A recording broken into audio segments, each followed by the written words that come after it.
ममता दीदी को तो इन दंगाइयों में टीएमसी का वोट बैंक नजर आता है। हमने दंगाइयों में वोट बैंक नहीं देखा, हमने दंगाई को दंगाई माना और उसने जितनी संपत्ति का नुकसान किया उस संपत्ति की भरपाई उससे की। उसने नहीं की तो उसके पोस्टर लगाए और फिर उसकी संपत्ति को जब्त करके नीलाम करके उसकी भरपाई करने का काम भी किया।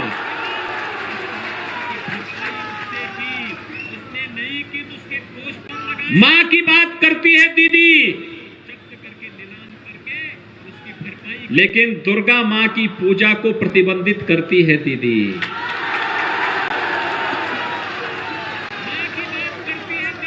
मां सरस्वती की पूजा को प्रतिबंधित करती है दीदी और गौ हत्या का समर्थन करती है दीदी। भाइयों बहनों, उत्तर प्रदेश में कोई गौ हत्या नहीं कर सकता और अगर करेगा तो जेल के अंदर जाएगा।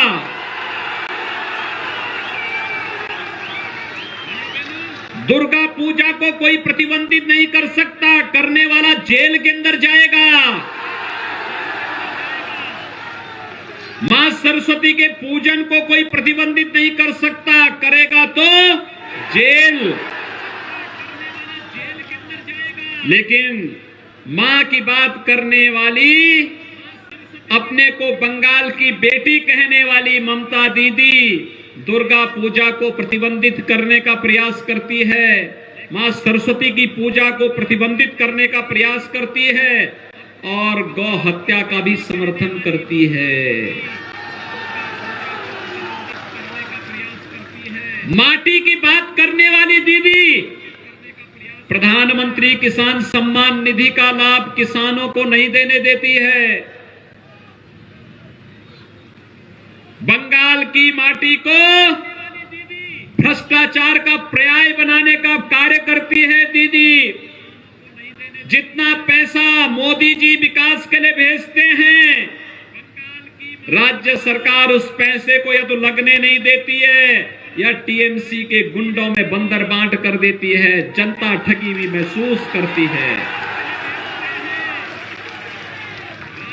यहां का मानुस अपने आप को ठगा हुआ महसूस करता है और यही कारण है बंगाल के अंदर जहां कहीं भी हम जा रहे हैं एक ही अभिवादन का शब्द निकल रहा है और वह शब्द है जय श्री राम का। बंगाल के अंदर जहां कहीं जा रहे हैं एक ही शब्द है और वह शब्द है जय श्री राम का। भाइयों बहनों, बंगाल एक बार फिर से अंगड़ाई लेने के लिए तैयार है और मैं यही कहना चाहता हूं कि दीदी आपने तो 10 साल पहले परिवर्तन की बात की थी।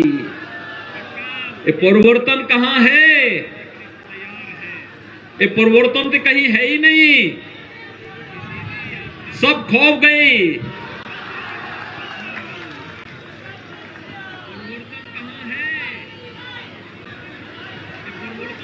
और भाइयों बहनों, यही कहने के लिए हम लोग आए हैं।